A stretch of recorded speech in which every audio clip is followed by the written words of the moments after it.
Hello everyone, today I'm going to give you 7 reasons why it is so hard to lose belly fat, which is an important fat that leads to diabetes. That's why you're in Diabetes channel, but this channel is not only about diabetes, we talk about weight loss, metabolism, and so forth. I am Dr. Ahmet Ergin. I'm an endocrinologist, a metabolism expert, and a diabetes specialist.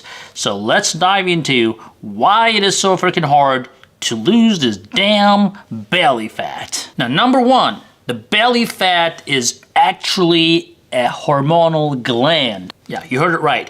It is actually the fat cells in our body, especially the belly fat, the visceral fat we call this, which is the fat around your organs that are pushing out from your belly. The visceral fat actually works like a hormonal gland. They secrete a lot of enzymes and cytokines and proteins that actually creates insulin resistance.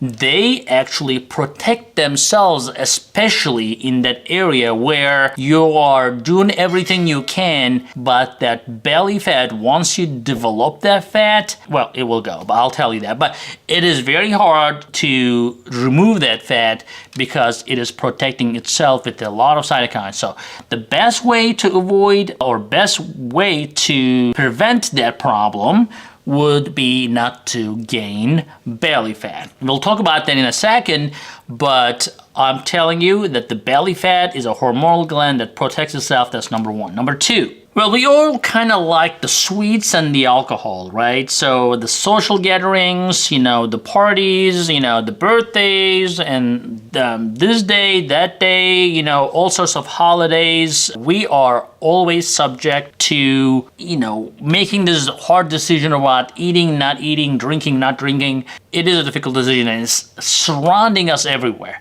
So every time you say, oh, it's a one time, it's not gonna hurt me, it's gonna hurt you. And that thing that you eat, the alcohol and any sweets, any carbs, goes right to your belly. Your belly fat will accept it graciously and will not let it go.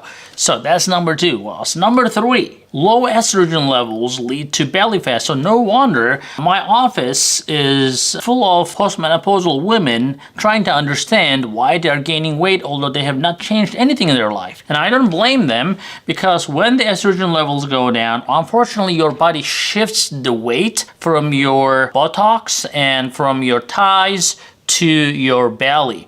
And sometimes the hormone replacement helps, but most of the time, even when you take hormone replacement, most women will see an increase in the size of their abdominal area due to change in their life. And number 4, the diet only will not get rid of the belly fat. You have to exercise. Now, a lot of people have tons of exercise excuses not to do exercise, right? But you have to. If you're not doing cardio, if you're not getting your heart rate up to 120, 130 for at least 30 minutes to an hour, that belly fat is not going to go away. So yes, you have to diet right, avoid all the bad carbohydrates, the sweets, the alcohol, but at the same time, you have to learn to make a priority to exercise every day, and especially cardiac exercise, to get rid of the belly fat. Now, number 5 is the cortisol. Now, cortisol is a stress hormone and unfortunately makes fat cells thrive, especially in that visceral area,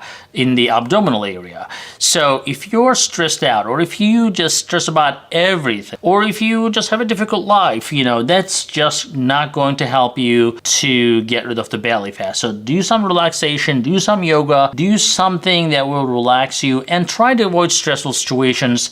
That will definitely help you in the long run to avoid that belly fat. But number 6, sometimes you cannot really beat genetics, or actually pretty much never. You cannot beat your genetics. So if your mom was an apple-shaped person, if people in your family have significant abdominal obesity, sometimes it's just in your genes.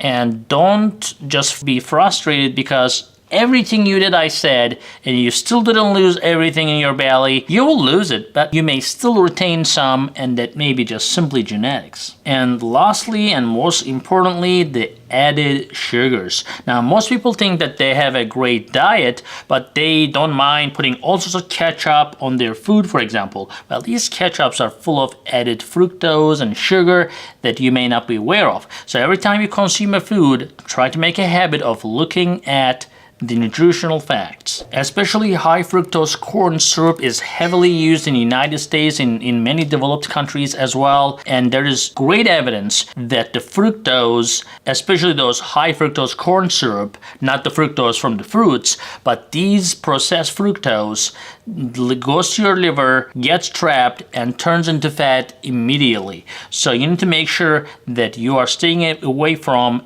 everything that is processed that gets on your table. So guys, I hope this helps, and I hope you like this video. Give a thumbs up, share, and we'll see you in the next video. Hey guys, I hope you're enjoying this channel so far, and I hope you subscribed already. If you didn't, do it. And if you did, watch this video right there. I think that will help you too.